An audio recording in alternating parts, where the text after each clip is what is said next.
So 3 years ago, I got rid of all my social media just before my wife, kids, and I traveled across the country in a renovated fifth wheel, and then ended up moving to Sweden a couple of months ago. So the question is, was it worth it?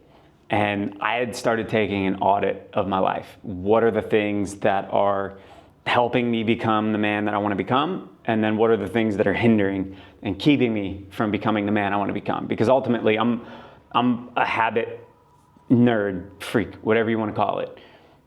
So, but for me, rather than just setting goals, setting habits, and pursuing that thing, I've learned from mentors, from good books, from friends to focus on the man I want to become rather than just this idea that I want to pursue. Because the things that I want to pursue, all those things can change, or circumstances can change, but the man that God has created me to be, that is a steady target that COVID or crazy circumstances or tragedy or victory, whatever it is, it can't change. It gives me this target that doesn't move to continue to pursue.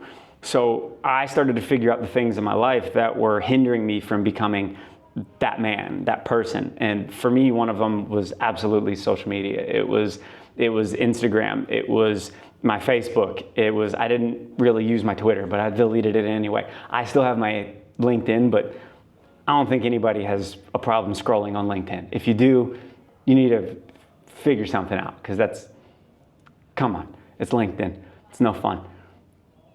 So for me, it wasn't just the time. It wasn't just the 30 minutes that I spent, or to be honest, the hour and a half, 2 hours, 3 hours that I would spend in rabbit holes in all these different areas. It was the trajectory that those moments, those 30 minutes or 10 minutes would send me on. Because if I have a gap in my day and I'm bored for 5 minutes, I have a choice. I can either pick up my phone and choose that somebody somewhere and whatever comes up on my feed can decide where my mind goes next, or I can sit still and listen enough to actually listen to God's voice and decide what's going to be next. It's the trajectory that it sends us on.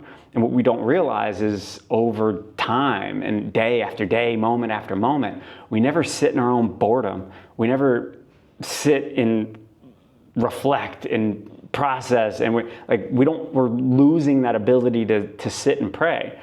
And this scripture is what stuck out as I was processing this video and deleting my social media. It's Romans 12, and a lot of you know this scripture, but I'm going to read it anyway. Therefore, I urge you, brothers and sisters, in view of God's mercy, to offer your bodies as a living sacrifice, holy and pleasing to God. This is your true and proper worship. Do not conform to the pattern of this world, but be transformed by the renewing of your mind. Then you will be able to test and approve what God's will is, his good, pleasing, and perfect will. And that's what we all actually want, don't we? If there's a creator of the universe that designed you and the person that you're supposed to become, and he has a path laid out for you that's ideal in this life that you get to live, isn't that what we ultimately want to know? So how do we get there where we hear his voice, where we get to follow his path, where we get to understand what his will is? Well, it's in verse 2. He says, do not conform to the pattern of this world, but be transformed by the renewing of your mind. Then you will be able to test and approve what God's will is, his good, pleasing, and perfect will. But we don't sit still long enough to hear it.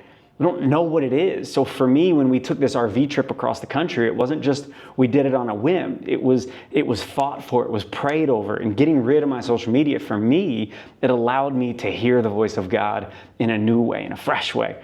Is in Jeremiah, I think it was 12. He's whining and complaining about the success of other people and the way that they look at him, right? In a much more holy way, he's talking about how come everybody else seems like they have everything going for them, and then I'm stuck here. And that's what we do in social media. We look at other people's lives, and then we start to design our life based on what we see rather than what God set out for us. And he spends, I think, 5 or 6 verses whining, and then it goes into God's response. God's response was, are you worn out racing with men on foot? how then are you going to compete with horses? Like, you're playing a different game than I asked you to play. I've consecrated you. I've made you holy. I've set you apart. So why are you comparing your life to everybody else when I've designed you to race with horses? I've designed you for an entirely different thing. Of course you're exhausted because you're designed for something different, but you're playing the same game everybody else is playing in the same way that they're playing it.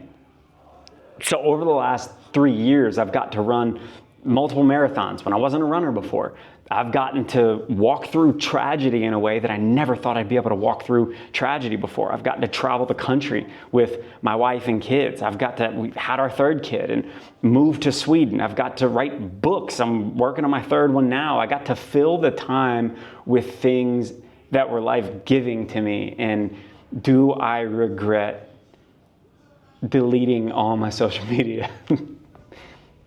No. No, I don't.